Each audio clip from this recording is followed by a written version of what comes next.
sudah ini kayaknya kok banyak yang tersindir tapi ini kan ngaji. Yang ngaji itu harus naik kelas. Ya sudah enggak usah diteruskin kok banyak yang tersinggung itu. Ya sudah enggak usah diterusin. Walau ya akhidu mau mengalap sapa Allah anasa yang manusa bima lan perkara kasabukan nglakoni sapa anas. Minal ma'asi sing pira-pira maksiat. Mataroka. Mongko ora ninggal sapa wa ta'ala dzuriya ing atase dhuwure ayil ardi minda batin saking kewan apa wae. Nasama tegese kewan tadubu kang melata pun nasama alih ing atase arat. Kalau saja Allah ingin merusak manusia karena dosa-dosanya, pasti tidak disisakan beberapa sesuatu yang jadi kebutuhan manusia, termasuk dabam. Misalnya enggak ada hewan, enggak ada tanaman, enggak ada apa saja di bumi. Karena Allah ingin mengadab manusia. Tapi nyatanya di balik mereka maksiat tetap fasilitas kepentingan manusia ada. Karena sifat ghafurnya Allah, sifat rahmannya Allah. Walakin akhiru tetapi ini ngakhirna sapa wa ing wong akeh ila ajalin tumeka maring batas musamman kang wis ditentono. Yaumil kiamat tegese dina kiamat. Fa idza jaa mongko nalikane teka apa ajalum ajale wong akeh fa inna wa mongko satuna wa taala iku kana ana sapa wa bi ibadihi kan kawulan wa basiran dat sing mirsani. Fa yujazi mongko males sapa wa ing wong akeh ala amali ing atase ngamale wong akeh. Carane ngemales Allah tentu profesional atau prosedural bi isabatil mukminin kelawan ganjar wong mukmin. Wa iqabil kafirin dan nyiksa wong kafir. Ya jadi Quran itu gunanya ya membuat logika yang benar supaya orang itu menghindari kesalahan. Jadi menakut-nakuti itu kalau enggak harus tentang neraka, takut dari kesalahan, takut dari kebodohan. Kan kita juga takut kan punya pemimpin yang salah, takut punya kasus, takut kepleset. Ketakutan enggak harus dari neraka. Makanya saya berkali-kali bilang, saya sering dulu dinasihati Mbah Mun, enak kepen alim, ojo sering maca tafsir, mari goblok dari Mbah Mun. Maksudnya mari goblok itu gini, mufassir itu manusia, kadang dia itu satu ayat umum, dia mendiktekan ke satu kasus, padahal kasusnya lebih umum. Makanya berkali-kali sama nani umpama ngene, contohnya ngene, karena nanti itu mengikat. Misalnya gini ya, saya ulang lagi ya, ben gayamu kayak wong alim. Coba andekan kapasitas Anda itu RT, minta jadi presiden, itu ngelama apa doa? Tidak, jawab saja. Lama. Jatah kamu untuk azab kok jaluke Lailatul Qadar itu lama apa ndak? Mestinya jalukmu orang untuk azab itu bagus sih. Paham ya? Banyak ulama diajak istisqa enggak mau. Banyak itu ulama. Ayo istisqa kita karena sudah lama enggak hujan. Kata ulama tadi, jatah kita ini kena hujan batu dari langit. Enggak hujan batu sudah bagus, enggak usah minta. Ulama macam-macam. Lah rai-rai ngene iki pantes entuk Lailatul Qadar apa untuk azab ayo jawab. Orang tuh adab wis bagus. Ya dadi dongane ya Allah. Ampun jenengan siksa la tu akhidna. La tu akhidna maknane njuk Lailatul Qadar apa ora disiksa. Ya makam kita itu masih Rabbana la tu akhidna. Iku njuk supaya enggak disiksa innasina waqtuna kalau kita salah. Kowe kan enggak kalau. Wah sudah salah. Jadi donga innasina waqtuna sange apikane pangeran wae ditambahin kalau kita salah. Kalau kita kan sudah tidak kalau lagi sudah jelas salah berkali-kali lagi. Mbok wong diisin. Yo lak jaruk Lailatul Qadar gak diisin. Tapi oleh wong pangeran apian. Pangeran kan tapi misalnya pangeran ora aku luwe apian timbang aku. Dadi sowe disahno permintaan. Tapi gak dikabulno.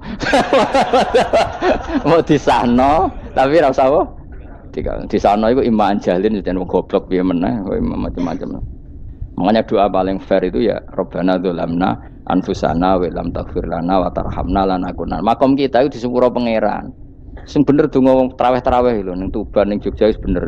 Apa innaka afuwun karim tuhibbul afwa fa'fu anna. Ora ana guru-guru kita donga ya Allah anilna lailatul qadar ya Allah. Ka ono saraku kiye-kiye kita ora ono ngajarno ngono ya Allah innaka afuwun karim tuhibbul afwa fa'fu anna. Jenengan kandat sing kathah nyepurane lan seneng nyepuro himpun jenengan sepuro. Iku wis bagus sudah bagus.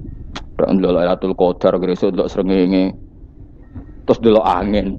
Angger daerah Gunung Kidul banter terus ana-ana. Mbok wong tahu diri, maksud kula nggih tetep minta Lailatul Qadar tapi tahu diri. Misale suwe bar sedekah, puasa bar salat 1000 rakaat terus utang mesti sahur.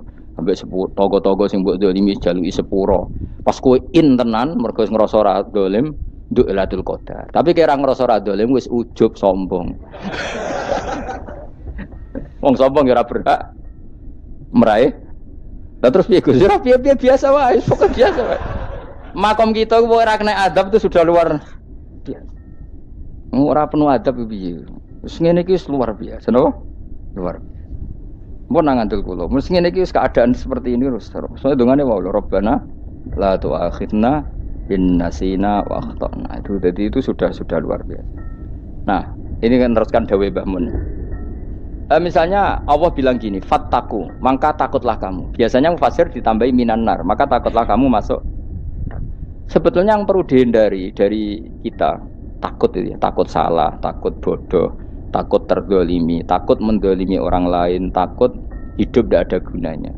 Tapi mufasir tentu milih yang populer, takutlah kamu dari api neraka. Coba misalnya gini, kita nanti masuk surga. Kemudian zaman di dunia kita tidak pernah berkampanye ya atau berkontribusi untuk agama Allah. Cara saya itu izin. Kata Imam Malik, saya masuk surga. Kemudian orang yang mencintai saya masuk surga itu saya malu. Rasulullah juga gitu. Saya sebagai pemimpin umat, saya malu masuk surga. Dan satu dari umat saya masih masuk neraka. Jadi ulama dulu tuh ketakutannya bukan sekedar masuk neraka, takut malu, takut bodoh, takut keliru, takut. Saya misalnya nanti masuk surga itu malu, andaikan saya tidak pernah ngajar tafsir Jalalain. Malu saya. Karena katanya Allah, hak kenapa pun swarga? Terus diberi swarga. Tapi kalau pernah baca tafsir jalan kan anak keren nih. Keren artinya saya pernah mengkampanyakan Quran, pernah mengkhidmai Quran, pernah ngitmai kitab engkau ya Allah. Saya pernah ngitmai umatnya Rasulullah yaitu sampean kabeh. Pernah mulang, pernah sowan. Biasa tiap bulan sowan jenengan gak sopan tapi. Mulane kira usah bales sowan rono malah ganggu aneh-aneh. Kadang santri yo pido, wis diulang cek sowan. Orang tuh kiai kalau sudah di rumah tuh milik keluarga biar fair. Bermulang cek assalamualaikum terus kiai ini kagok keluargane ku kapan? Boyo mikir bocah ora karo-karuan. Berarti seneng ya di ilmoni, napa seneng ya di ilmoni. Saya ulang lagi ya. Nah, kata yang ditafsir itu sering tidak mengikat. Makanya kata Mbah Mun, baca tafsir itu dikurangi. Maksudnya dikurangi itu bukan apa-apa, maksudnya tadi kalimat yang ditafsir itu tidak mengikat. Yang mengikat itu yang kalimat di Quran. Nah, kalimat Quran itu umum, napa? Misalnya gini, Allah halo gini. Ikdilu, kamu harus berbuat adil.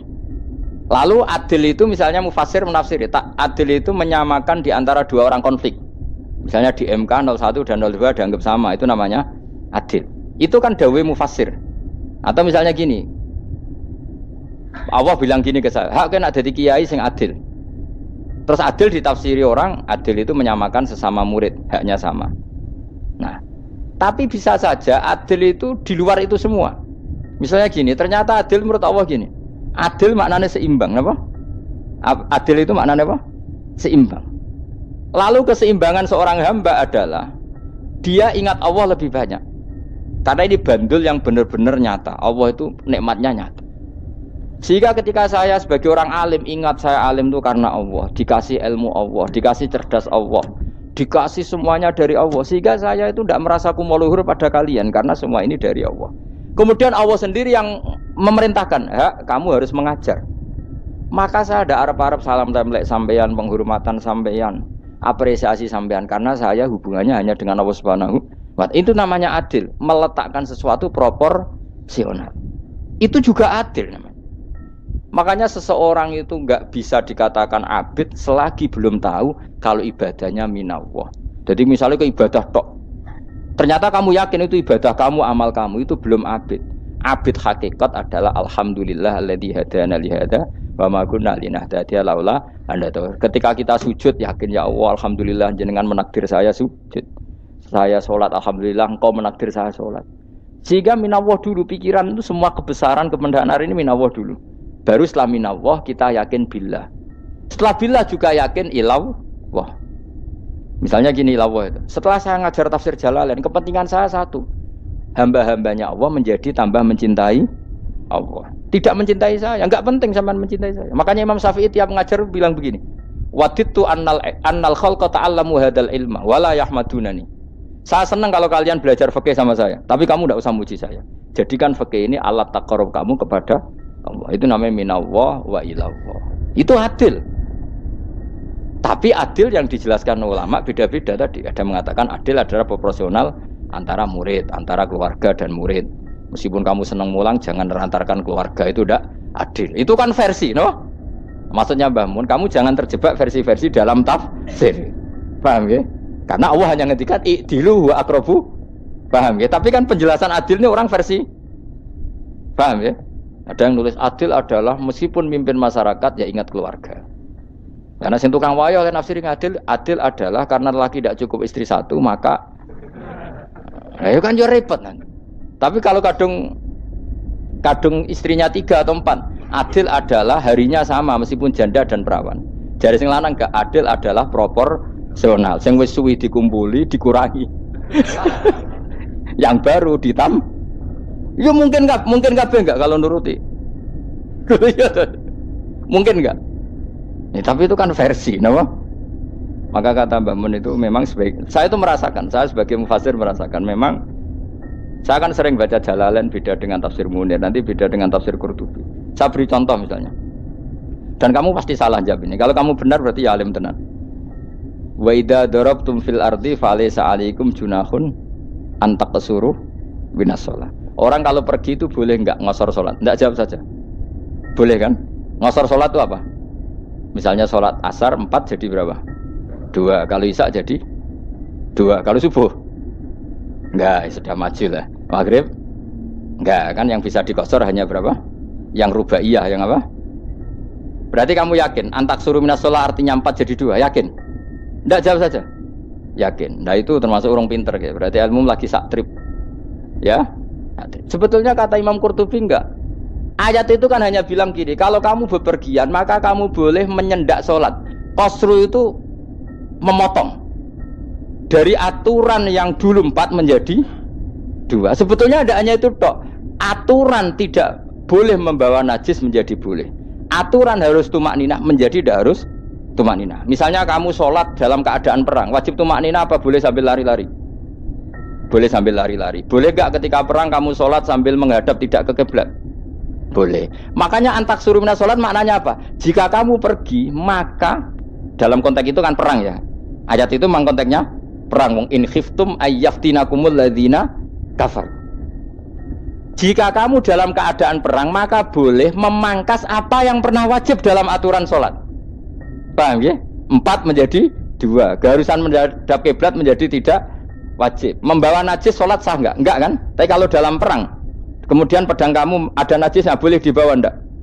Boleh. Jadi maknanya taksuru a'ammu min ayakuna qasra sholat wa a'ammu min ayakuna wajibati sholat yang sekarang enggak wajib. Semua itu namanya juga meringkas kewajiban. Berarti nak mana nih? Jika kamu dalam keadaan perang maka boleh memangkas sesuatu yang dulu wajib menjadi tidak wajib, yang dulu haram menjadi boleh. Tapi mufassir menyontohkan qasrus sholat hanya 4 menjadi 2. Dong ya. Oh ya, nang kaya alim ngono tenan wis dokter tafsir sah. Engko tak iku sudah dhewe. Tapi ora perlu orang lain ngakui. Jadi itu contoh kecil. Jadi mufassir karena kebetulan dia tahunya hanya qasrus sholat itu 4 jadi 2, dia itu. Padahal di tafsir lain diterangkan qasru itu artinya menyingkat atau mencendak atau memangkas. Dulu wajibnya sholat itu gak boleh bawa sesuatu yang najis. Tapi kalau sholat dalam keadaan perang dan pedang kamu ada darahnya boleh gak dibawa? Boleh, bahkan Allah menyuruh dibawa. Dan boleh gak madhep kiblat. Fa in khiftum farijalan auruk banataki fa idza amintum fadhkurullaha kama 'allamakum. Ketika keadaan aman baru sholat sesuai standar. Nah, berarti kan ada qasrus sholat, ada pemangkasan aturan sholat. Kayak misalnya begini. Dalam keadaan normal boleh nggak kamu motong pohon pisangnya tetangga tanpa izin? Nggak boleh kan? Tapi misalnya ada banjir bandang, kemudian kamu bisa selamat kalau motong itu wajib izin apa malah haram izin? Haram izin, harus kamu langsung potong karena kalau tanpa begitu kamu dan yang punya wajib meridhoi. Kalau nggak meridhoi disalahkan syarak malah. Paham ya? Jadi ini penyolongan yang wajib. Tapi tak sebab potong kayak ngelangihin terus gedangnya mbok pangan lho iku berlebihan. Karena Allah memaklumi hanya untuk ngelangi. Jebule wis menisan lah itu di luar izin syariat apa? Di luar izin syariat. Itu melampaui batas itu. Syaratnya boleh itu ghairu baghiw wala adfamani turra itu darurat syaratnya ghairu baghiw wala dan tidak boleh melebihi batas. Ora ape ngetok gedange jupuk sik. Sing mateng dipangan terus diketok. Ora oleh. Paham jelas ya. Makanya kalau ngaji tafsir ya saya kan berkali-kali ada makna di tafsir Imam Suyuti saya tambahi umpamanya ini. Maksudnya umpama itu supaya contoh itu tidak mengikat. Jadi yang disebut beliau itu satu dari sekian potensi ribuan contoh. Ya kayak tadi misalnya antak suruh minas sholah. Itu umumnya ulama membayangkan qasrus sholat yang 4 jadi 2. Padahal enggak, maknanya meringkas aturan dari wajib menjadi tidak wajib. Bahkan sebagian aturan itu dikatakan haram, tidak haram. Itu tadi misalnya bawa najis atau teman kamu mau dibaca orang kafir, terus kamu bilang, hei hati-hati, itu tidak batal kalau dalam sholat siddatil khauf. Paham ya? Jelas? Semaju lah, malam terlikur, lelatul. Soalnya wis gumen mbek wong-wong itu, bingung ora ilmune wong-wong. Ma ungzira abahum elam yung zaru tegese ora den kei wedi sapa ngangge fi zamanil fatrah ing dalam zaman fatrah. Ya sama seperti ini. Orang tidak mendapat ingzar itu fi zamanil fatrah, zaman enggak ada rasul. Tentu tidak hanya itu tok. Ada rasul tapi orang itu jauh dari komunitas ulama. Itu juga termasuk orang yang tidak mengalami ingzar. Jadi tidak mengalami ingzar bisa di zaman fatrah atau sudah ada rasul tapi dia jauh dari ulama atau jauh dari komunitas Islam. Itu juga komunitas yang tidak ngalami ingzar. Fahum mongko te wong akeh kaum iku khafidun lali kabehane imane sing iman parustilan bener. Ya, contoh paling gampang itu nak dawuh yai mesti bener itu loh. Kalau kamu ngaji tafsir Jalalain ya Yuhannasu budu rabbakum. An-nasu biasanya tafsirkan kufaru Mekah, napa? Padahal di situ nas semua manusia apa kafir Mekah? Semua manusia. Cuma konteks dulu karena Nabi orang Mekah dan zaman itu yang diberi peringatan orang Mekah, Imam Suyuti bilang kufaru Mekah. Lah seperti itu kufaru Mekah mengikat apa enggak? Enggak kan? Enggak, karena yang dituruni Quran yo kafatal linnas. Tapi ya Yuhannasu di Jalalain sering ditulis apa? Kufaru Mekah. Lah seperti itu tidak mengikat. Itu contoh saja apa? Contoh saja dalam konteks zaman itu. Paham ya? Jadi banyak, makanya tafsir itu sebenarnya enggak ngikat. Ya tapi yang ngomong gitu harus orang alim. Kalau kamu yang ngomong malah kacau. Kemudian ngomong sombong, maksudnya kan manusia, saya juga manusia. Ngapain saya harus ikut? Ya sarap itu. Iku ora wis sombong saraf, napa? Wis sombong saraf. Lakot hakko teman-teman fahum, lakot hakko teman-teman nyata apa alqaulu apa titah. Wajib tegese wajib manane nyata ala aksarihim. Ing atase akeh-akeh wong akeh bil adab. Lakot hakko teman-teman dadi nyata apa alqaulu apa titah anane azab. Wajib tegese wajib apa adab ala aksarihim bil adab. Fahum mongko te wong akeh la yu'minu ora iman sapa wong akeh. Il aksaru tegese akeh wong ora iman. Zaman niku maksudnya. Ya, maksudnya zaman itu, tapi jengben nggih mboten ngerti. Tapi yang mungkin Ba'da Isa itu semua orang iman, tapi ya banyak yang setelah iman itu tidak bermanfaat lagi karena wis napa? Matahari terbit dari napa? Barat. Hina la yanfa'u nafsan imanuha lam takun amanat min qabl. Inna sa'atam ingsun jalna ga ingsun fi anaqihim. Ing dalem gulu-gulune wong akeh tak gawe aghlalan ing belenggu. Bi ayu dhamma kamran bi antu dhamma kamran ento dewi kumpulno ilaha maring anak apa alai di tangan. Di anal gol lah karena saat menegil iku yajma'u iso ngumpulno apa gil al yada ing tangan kal unuk maring geger maring napa gulu-guri lho jenenge unuk. Wong Arab nak darani kene iku unuk, nak darani kene iku nakher. Ya jare wong Arab, ya kene iki unuk, kene iki nakher. Lah gulu niku ngeten, tangan didakok teng napa? Napa? Gulu. Napa jenenge cidok niku cidokne. Sing guri-guri. Faya mengko te tangan ilahi kumas muatun teng kumpulno ilal atqoni maring dagu. Niki lho jenenge dagu jam udzakonin wa ya mustama'ul lahyan. Kumpule dua dagu atau dua wang nek cumanan. Bahum mongko te wong akeh mukmahuna iku dadi bunder sapa wong akeh. Manane rafiuna ngangkat wong akeh ruusaha ing sirahe wong akeh. Lastatiuna ora iso mampu sapa wong akeh khawdaha ing ngendhekno ruus. Menan dhewe maksudi wa ta iki mutamsilun muk bayangan, muk tamsil gambaran. Mulane kula gumun mbek ulama riyen. Tak contohno ya, nek ulama dhisik utop, wong dhisik nak darani bun neraka digludungno. Wong kafir sok ben digludungno ning neraka. Iku ya pancen ngalim tenan wong dhisik. Mergo gambarane ngene, ora usah mbok praktekno sok ben, praktekno saiki wae. Nek praktekno sok ben kok sok ben mlebu neraka. Dadi ngeten, wong nak lungguh ngene, wong Arab nak darani iki ason-ason. Terus ngeten. Ngeten. Niki jenenge apa? Dengkul. Dengkul itu kena dagu, terus tangan kena cidok. Dadi ngeten. Jadi wong wis dalam keadaan bunder. Paham ya? Lah malane malaikat karek nyaduk terus gludung-gludung ngono. Paham ya? Jadi mergo yo napa? Dengkul nempel dagu, paham ya? Tangan nempel cidok, terus ditaleni. Paham ya? Terus ya karek gludung dong, malane wong kuno nak darane ben rokok iku. Ki bayangno saiki sok ben ra usah, gak usah mlebu maksudnya, paham ya? Mulane ape mlayu ora iso, wis posisi ngono, paham ya? Sebenarnya rasa delok, maksudnya itu praktekno saiki. Menang delok. Lah dawuh Imam Suyuti wal muradu te kang den kersakno iku annahum sak temne wong akeh la anu nek ora tunduk sapa wong akeh lil imani maring iman. Wala faduna nek ora tunduk sapa wong akeh ora ndilukno ru'usahum ing sira wong akeh lahu krana iman. Iki tapi dawuh Imam Suyuti. Tentu tidak semua ulama sependapat. Jadi cara Imam Suyuti semua yang dikatakan Quran ini muktamsil. Artinya mereka tidak tunduk, maknanya tidak menerima iman. Ya, tapi itu cara Imam Suyuti. Ulama lain yang mengatakan tidak. Memang orang kafir ketika masuk neraka dalam keadaan seperti itu dan digeludung. Ya tidak apa-apa, sama-sama benar. Ya sama-sama benar karena ya Quran itu milik bareng, ya. Milik bersama. Jadi kan banyak kalimat kayak tadi mengkosor sholat, meringkas sholat 4 jadi 2 yang meringkas, paham ya? Dari aturan ketat menjadi agak longgar juga meringkas. Jadi semuanya namanya memotong apa? Memotong dari 4 menjadi 2 ya memotong, paham ya? Dari aturan wajib menjadi tidak wajib juga memotong. Nah, itu kan sama-sama benar. Lihat nanti konteksnya. Waja'alna lan gawe sapa ingsun mimpeni aitim saking ngarepe wong akeh sadan ing tutup. Wa min khalfihim saking gurine wong akeh sadan ing tutup. Fathhi sin sadan wa dhammiha lan dhamai sin sudan fil maudhi'in ing panggonan loro. Fa khsena mongko ngekeki gelap ingsun ing wong akeh, fa mongko te wong akeh la sirun ra ningali sapa wong akeh. Tamsilun iki ya contone aidon lisat diturukil iman maring ketutupe dalan iman alih ngatasi kufar. Nah cara maksud kabeh iki mau tamsil. Dadi ngene. Dari depan kami kasih tutup, dari belakang kami kasih tutup, kemudian mereka saya kasih kegelapan, maka mereka tidak tahu. Mananya apa? Dari arah depan yang mereka enggak ngerti pentingnya iman, dari arah belakang yang mereka tidak ngerti pentingnya iman, maka mereka buta, artinya tidak iman. Itu dari Imam Suyuti. Tamsilun aidoni hanya perumpamaan lisat diturukil iman, yaitu tertutupnya jalan-jalan iman. Tapi ulama lain mengatakan ya enggak, memang pernah ada peristiwa di mana orang kafir ngepung Rasulullah dan mereka dari depan matanya dihalangi, dari belakang dihalangi, sehingga ketika Rasulullah keluar mereka tidak melihat. Itu ya nyata ya, jadi makanya ngaji ya.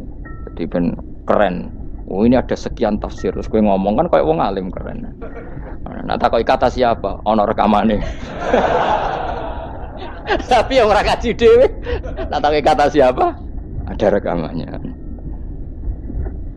Lah anak aku takut ada kata siapa Gus tak dudono kitabe. Lah anak gue dudono rekaman. Iku apik zaman akhir ngono wis maju. Sok sing rido kan. Enak kok Kang jadi orang alim gue enak. Nanti itu jadi wong alim ya rugi. Tadi nanti kan gitu. Syekh Abdul Qadir masuk surga. Entah ini gelombang kedua dan para penggemarnya. Jadi akhirnya sing alim tenan yang mlebu swarga, sing kedua dan para penggemarnya. Iku ora usah alim Kang, cukup penggemar. Jadi aku sebenarnya rugi kan. Gus Pak masuk swarga kedua dan para penggemar. Waduh. Terus jebule padha ae. Iku saking rahmane Allah. Kenapa? Kan masyhur itu hadis itu. Rasulullah itu ada sahabat nangis, enggak bisa tidur nangis. Berhari-hari enggak bisa tidur nangis. Hanya karena ingin punya satu pertanyaan. Lama-lama ketemu Nabi, ya Rasulullah saya sudah berhari-hari enggak bisa tidur. Ingin menanyakan ini tapi tidak berani. Coba kamu tanya saja.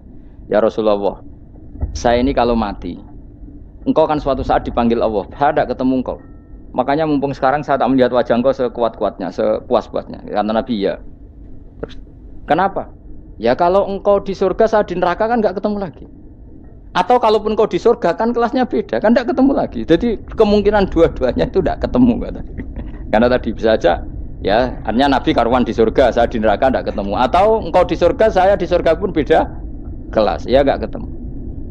Kata Nabi, tidak begitu aturan mainnya. Almar'u ma'aman ahabba. Orang itu sesuai yang dia orang bersama orang yang dicintai. Jadi ya saya harus ikhlas kalau kamu saingi nanti.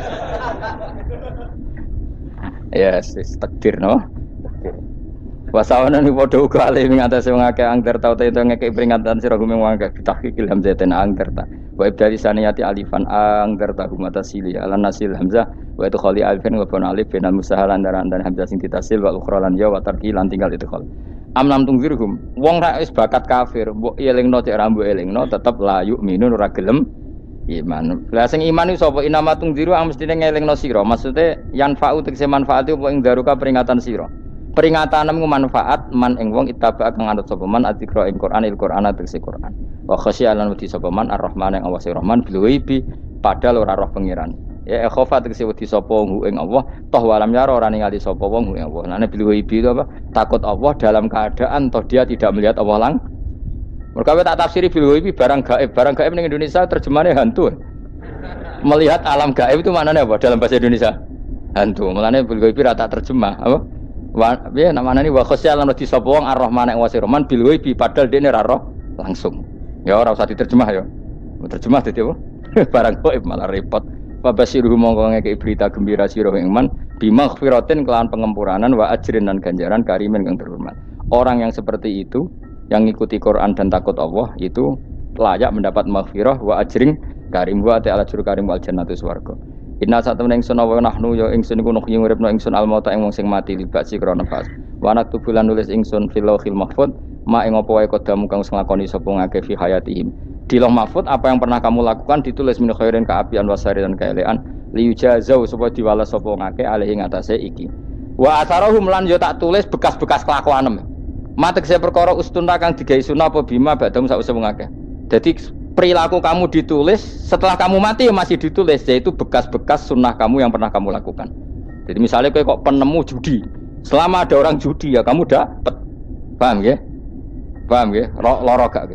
Makanya ulama ngendikan dulu tubalil amwat, tubaliman mata wa matat ma'ahu dunubuh. Bejo wong mati kemudian dosa-dosane melok mati pisan. Maknanya dia mati dalam keadaan tidak pernah melahirkan sunnah keburukan, paham ya? Tapi bejo wong sing mati kemudian dia meninggalkan sunnah kebaikan yang diikuti terus. Kok sampean ini lho bener. Gak paham jalan lah, nggo jalan kalau durung ngaji. Sehingga sampean anak gak paham lah ya gowo. Lho kok gowo jalan cung dhisik bapak ra paham lah ya gowo. Itu sudah bagus. Apa? Bagus. Berarti pokoknya anut anak ya anut. Wah, pokoknya keren, pokoknya keren sampean keren. Jadi nanti sampean anak tuku jalan takoki, Pak, kok tuku jalan dhisik bapak aku ning lemari iki ono jalan. Lah tapi dhisik bapak paham yo ora paham padha. Wes stop, stop. Jelas ya gitu. Wanak tubuh mangkodamu wa atharoh. Makanya sisa-sisa amal kita, bekas-bekas amal kita semuanya adalah ditulis sampai Allah Subhanahu wa taala. Mulane kula kepengin jenengan nate syukuran, pisan-pisan nate syukuran. Pertama anak kita bisa sholat. Guling-gilingan banyak orang syukuran perkara ulang tahun. Kenapa pertama anak kita bisa sholat kita tidak pernah apa? Syukuran. Padahal sholat itu yang menjadi identitas anak kita, kehambaannya ila yaumil kiamah. Mbok yo orang itu gitu. Sehingga nanti anak kita tuh senang sekali. Itu saya itu kalau agak marah, itu anak saya yang paling kecil, baru umur 6 tahun. Itu tahu-tahu bilang, "Pak, saya sudah sholat." Karena dia tahu, saya itu paling terhibur kalau ada berita sudah sholat. Jadi itu penting supaya orang itu tahu orientasinya bapak itu sholat. Jadi jangan sampai terus anak kita kalau ulang tahun syukuran, tapi pas sholat kita dingin-dingin saja. Lama-lama anak kita berperasaan sholat itu tidak penting. Buktinya apresiasi bapak biasa saja. Itu contoh kecil. Sehingga nanti tertanam, anak kamu tertanam, nanti cucu kamu tertanam. Jadi itu namanya asar apa? Asar. Jadi harus seperti itu. Jadi ya itu namanya asar. Makanya Nabi Ibrahim nggak berani minta uang sama Allah. Minta rezeki gak berani. Tapi kalau dia menyebut sholat dulu baru berani. Rabbana liyuqimus sholat faj'al afidatam minan nas tahwi ilaihim warzuqhum, kata Ibrahim, supaya mereka kuat sholat ya Allah. Enggak apa-apa kamu kasih makan, supaya kuat sholat. Karena kalau Nabi Ibrahim hanya berdoa, ya Allah kasih mereka makan. Nak digo zina, go demenan, go judi. Nabi Ibrahim melok dosa. Makanya dimulai Rabbana liyuqimus sholat, supaya mereka kuat sholat ya Allah. Enggak apa-apa mereka kasih makan. Tadi supaya ini sholat jadi pokok. Kenapa kita makan? Supaya kuat sholat. Andai kan Ibrahim hanya berdoa supaya kasih makan mereka. Kemudian kekuatan itu dipakai maksiat. Ibrahim kan ikut dosa. Itu sirinya kenapa doanya Robbana liyuqimus sholat. Ya. Jadi kata liyuqimus sholat didahulukan. Apa? Supaya mereka kuat sholat. Maka kasihlah makan. Kasihlah rezeki. Jadi supaya sholat jadi pusat orientasi. Itu harus dilatih. Ya tentu kamu ngelatihnya ya sidik-sidik. Wong anake sapa kan gitu, tapi ini kan cerita aja. Maksudnya orang nyek biasa wae, maksudnya biasa wae. Maksudnya iku cerita. Kowe gelo ya monggo. Terus mutung ra ngaji ya monggo, gampang. Kowe ra ngaji, aku golek murid kok kowe gampang. Kowe golek guru kaya aku kangelan. Ya maksudnya sing gelem ngalah teko ini kan. Oh, liyane larang kang nyewane. Wa asarohum lan bekas-bekasnya mereka. Makanya ketika Ahmad bin Hambal itu ahli hadis karena selagi riwayatnya dia dipakai orang tahu Rasulullah itu karena ahli hadis. Bener yang paling hebat tentu qala Rasulullah. Tapi apa artinya qala Rasulullah kalau enggak diriwayatkan dari ulama sampai kita. Tapi apa artinya sampai kita nak gak ono sing ngalahi maca ngene iki. Mburohno maca ngene. Paham nggih? Ayo jajal ketu kitab Musnad Ahmad. Nak ra roh gubedi larang ngono tok. Mergo ora ono sing maca ora roh isine, paling kenangane apa? Gudi larang. Tapi baru kayak ono sing maca kemudian bisa. Ini juga asar. Sebenarnya kok oleh niru aku semati ngorek jalan. Oleh niru